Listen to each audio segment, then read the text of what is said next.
Hello, my name is Anais. I'm the author and creator of Orange Trails. Welcome to the space where we talk about meditation, manifestation, and travel. We will be talking about how to become more vulnerable. Vulnerability is a strength and something that is looked at as a weakness when it's not.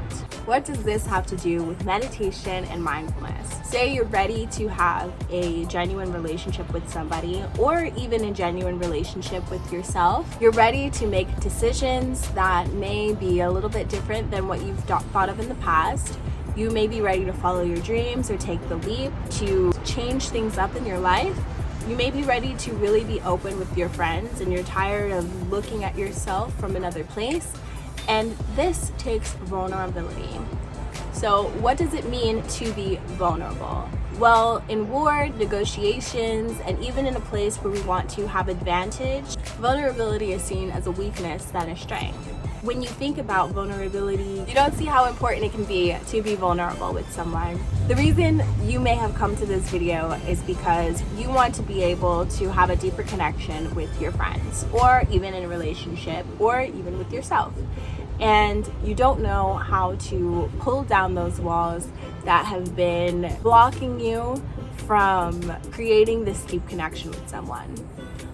Maybe you've been hurt in the past by someone, and you've been vulnerable and you've been hurt, and you don't want to try to be vulnerable again. How are you going to create a connection with someone if you don't even let them in?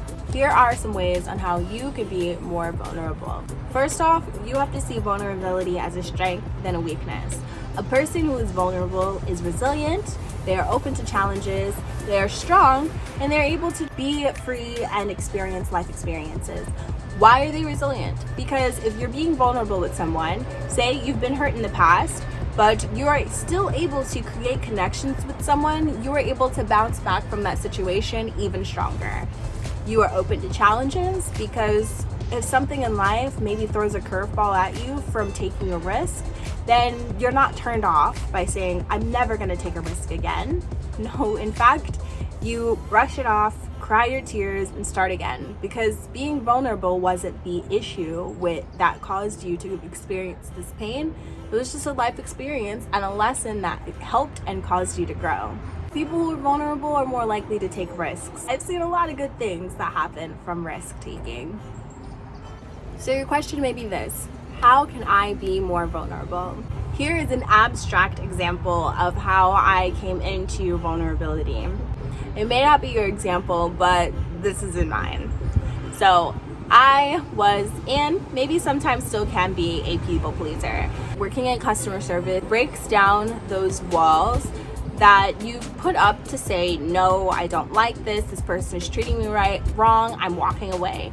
And in customer service, especially in America, they teach you that the customer is always right, meaning that if somebody is screaming in your face, it's not likely you'll keep your job by screaming back in their face. Or when you have a rude customer and you see that somebody is in customer service is constantly, okay, yes ma'am, okay, knowing internally they are screaming, wishing they can throw something at the person screaming at them.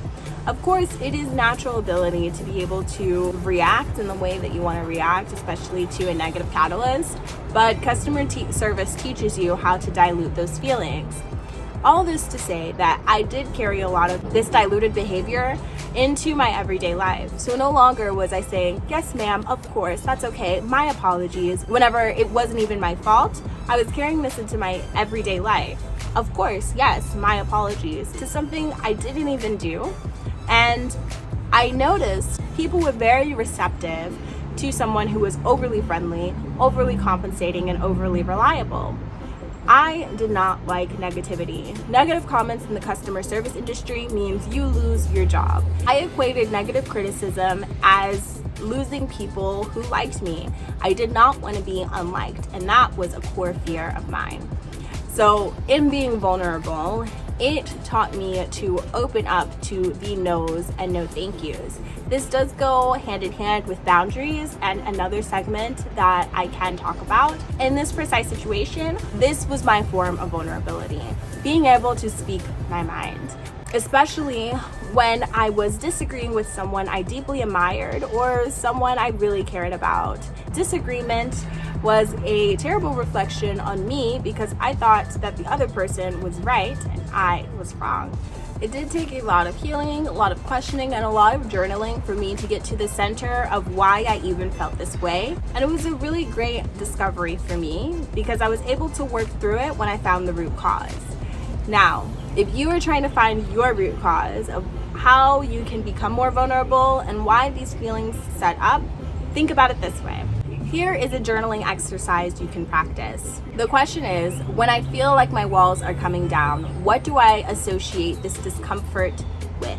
How do I associate this uncomfortable feeling? Let me give you an example. You are about to talk to your significant other about something that has happened in your past. You're about to open up, become vulnerable, let those walls come down, and you freeze up. All of a sudden, your words are in your throat. You don't even want to speak because you feel the shame and all kinds of uncomfortable feelings. Dissect this. Why do you feel this way? This discomfort can stem from rejection. Maybe you are afraid that once you share this open and very personal part about your past with the significant other, that you may feel rejected at your most vulnerable time. Now that you've gotten to the root cause, that it's rejection and fear of rejection, you can address how you're able to handle the situation yourself. What feels good to you? Why does that certain feeling come up?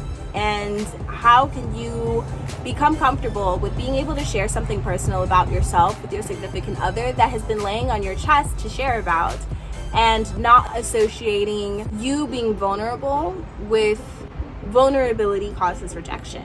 Becoming vulnerable does not happen overnight. It is a process and a practice, but when you are able to become gentle with yourself and compassionate with yourself, asking yourself the deep questions, you can be able to demonstrate vulnerability and see how deep these relationships get when you're able to be confident within yourself, understand why you do the things you do, and be able to be open with another person. Now here's a great question, and the last question I have for the video. How can I avoid becoming too vulnerable? That's a good question. The amount of vulnerability depends on you. I know that's a broad answer, but everyone is very complex in their own way. Think about it like this. There are some people who are able to share everything about themselves. Their whole personality is an open book, and whatever you want to know, they'll let you know. However, in that situation, if you ask someone who is very open with their lives, you will find the different kinds of challenges and adversities they face in their own right. And then there are people you meet who do not share anything about themselves at all, who feel very uncomfortable with sharing and feel like they are able to just keep everything to themselves, even in personal and close relationships. Of course, that also comes with its own challenges and adversities. This is dependent on you.